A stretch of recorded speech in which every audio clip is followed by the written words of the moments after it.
incredible images coming out of the United Kingdom. Hanging over the proceedings of the Queen's casket coming back to Buckingham Palace is an uncomfortable question. Who's paying for it? More importantly, who will pay for the royal family going forward? Roughly speaking, the royals get about £100 million a year, $120 million, $130 million a year from British taxpayers in the form of a grant.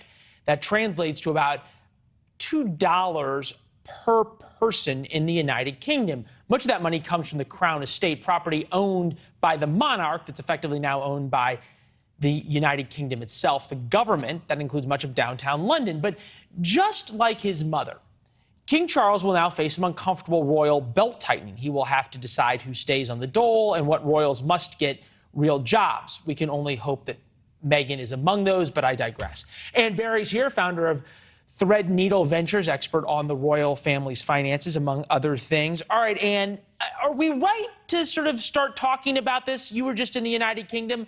The royals' finances seem to always come into question most during difficult economic times.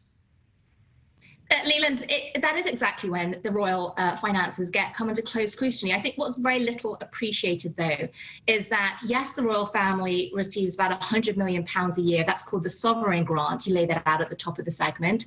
But the royal family also contributes to its own security, its own upkeep. And there's a lot of private assets that the royal family owns, including Balmoral Castle, which is where the Queen passed away. So to a large extent, the royal family is self-funding and is estimated to generate about $500 million a year for the United Kingdom from tourism, which is a 5-to-1 return, if you think about it, on the grant they're getting from the government. So there's a lot of scrutiny, but it's very poorly understood.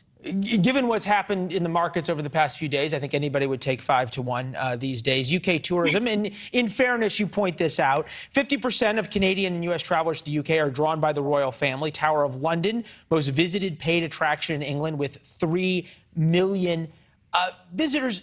Still, though, we're in this odd time of flux and transition, right? Queen Elizabeth had this uniquely beloved role across not only the United Kingdom, but the world in a way. Prince Charles, now King Charles, certainly does not enjoy that. How does the royal family sort of move on after these 10 days?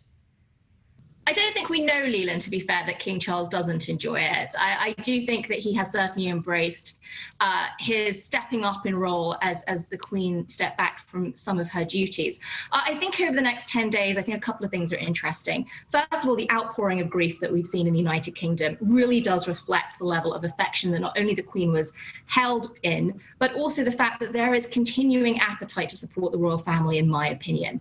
Second of all, I think we're going to see the younger members of the royal family be increasingly visible. Leland, you know, when we saw the Prince of Wales, when we saw Prince Harry stepping out with their wives, reunited the Fab Four for the first time since there had been a lot of family acrimony, that was very much apparently on the edict of King Charles. And so there is a focus right now on family unity and on seeing the younger, more glamorous members of the family step up into the public domain.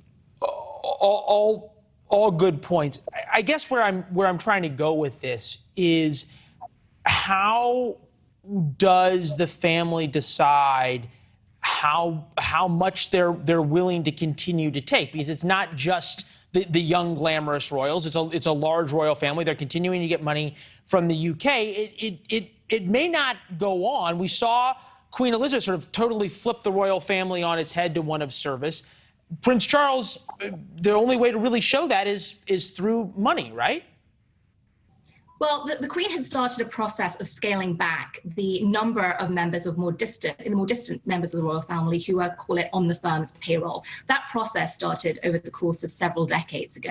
And King Charles, I expect, will continue to do that. I do think what's going to be different is going to be that the level of work, the workload that is expected of the working royals, which includes, for example, the Countess of Sussex and others, is going to step up, which means the number of engagements per working royal is going to go up, the number of charitable patronage is going to go up, the number of international tours is going to go up.